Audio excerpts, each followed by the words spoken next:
Hi, anyone and everyone. This is Kim, the Humble Hermit from Come As You Are Oracle. I'm going to do a collective oracle and affirmations for today.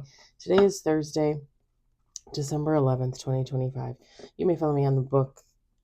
Well, don't follow me on the book. You can. Follow me on the talk, the tube, my blog, or not. Totally up to you. Take what resonates. It all might resonate. It's the affirmations. We're going to do Practical Magic, the In and Witch Oracle, by Grounded by the Moon.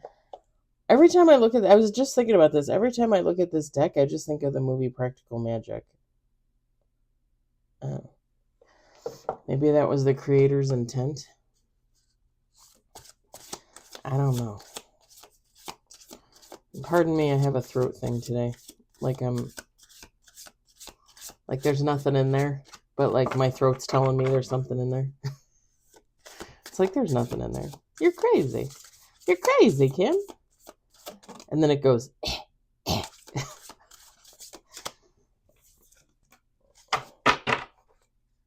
We got one on the table.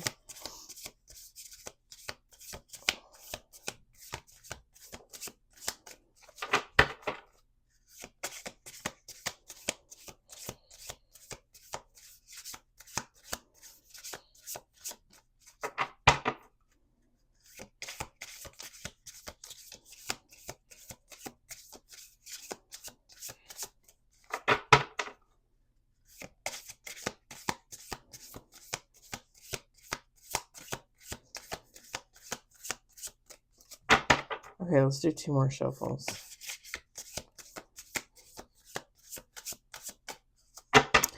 It's weird because they're sticky, but they're not sticky.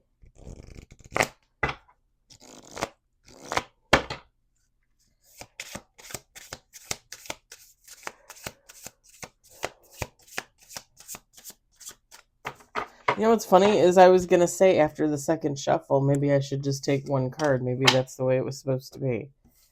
We got 2 with bottom of the deck. We've got Witch's Boots.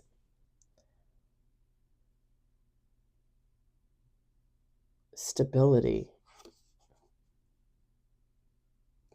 Witch's Boots, stability. We got Black Kitten, Inner Child. So why did I hear, when I was trying to figure out what this word said, because it's in cursive, and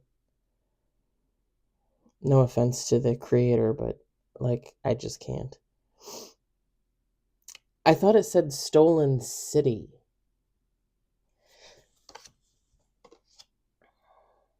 And with this black kitten, aka inner child, maybe somebody feels like their life was stolen from them with Stolen City. I know that's not the card, but I think when we become adults and we realize we have childhood trauma, like not everybody experienced some of the things that we experience. You know, some people have perfect childhood, which I really don't believe in. I think everybody has issues as a child. Every family has issues. But there are some kids out there that went through more than others. Even I saw that as a kid. Even as a kid, I remember seeing other kids and thinking, oh my God, they have it worse than me. Like, I know that they have it worse than me. And how sad is that? Like, when you're a kid and you know that there's something wrong with your family dynamic, and yet you can look at another family and be like, oh, they're even worse. Like, how horrible is that as a kid to notice that, you know? And I think as adults, and we look back on our childhood, like, for a time, maybe not all the time, but for a time, we feel like our childhood was stolen from us. We feel like, you know, we were treated unfairly, we were abused, we were used, we were neglected, whatever the case. And we feel like, oh, well, you took my childhood. And I think as time goes on, you realize, again, for the most part, because again, some kids really did have horrible childhoods, but for the most part, you realize, you know, there was the good and the bad. and you realize, well, nothing was really stolen. Like, I had a childhood. It's just some days were good and some days weren't. And, for me, one of my parents um, is mentally unstable and has been since I was a little kid, um, and has always needed medication and guidance, therapy, and has refused to get it for the most part. Having to grow up and deal with that as a kid, and the funny thing is when you grow up and you look at your childhood and you talk to other adults, you realize other kids had the same issues, and their parents and so on. It's generational. There's this inherent need, especially in past years, to ignore mental health, to not get help, to pretend like everything's okay, to not show affection because, oh my God, like that might break the barrier between parent and child. And that is all learned behavior, because I can tell you this. My parent that has mental health issues, guaranteed at least one of her parents had mental health issues. Yeah, I just said her. But it's not like,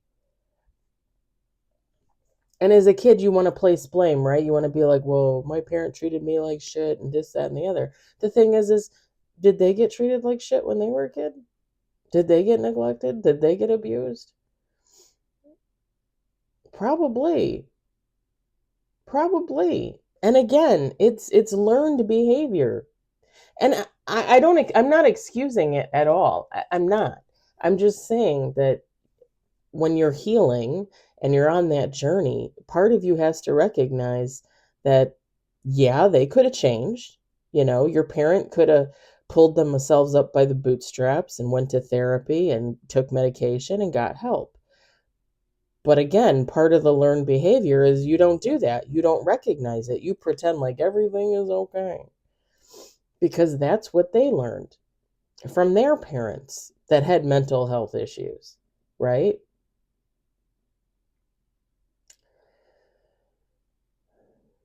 And I always say this too, I've had people ask me, like, well, if you were to get back in contact with your parent,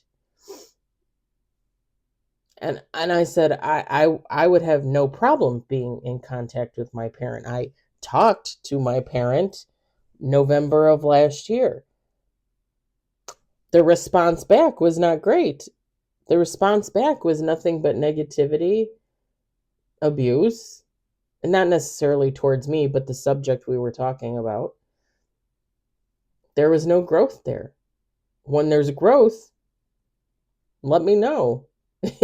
Like, I don't have any interest in having a conversation with somebody that cannot recognize when they have all the people around them tell them that they have a problem.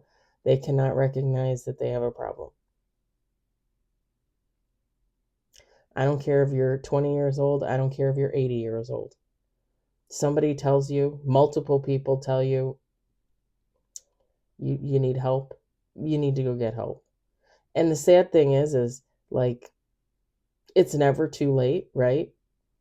But in their mind, they probably just figure, well, fuck you. Like, I've been living like this for however many years. I'm just going to keep going. Well, great. Then you're going to lose everything and everyone you've ever known. Congratulations. And I'm just going to be honest. Part of this is why in the back of my mind, like, I always wanted children, but I didn't want children. Do you know what I mean?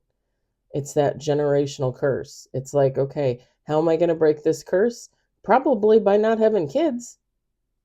Probably. I'd rather adopt a kid and hope that their genetic makeup is a hell of a lot better than mine and nurture it, right?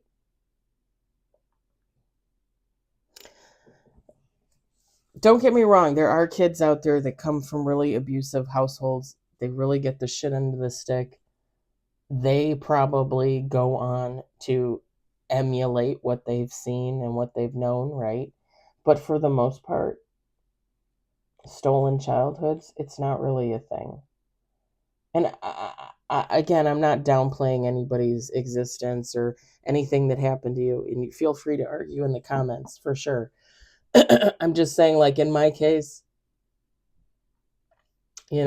like there were good days, there were bad days, there were bad memories, good memories, you know. And I just got to look at it like this, like, yeah, I can blame that parent all day long for my childhood, but they lived through probably the exact same thing, if not worse. And there's compassion there, there's empathy there for that.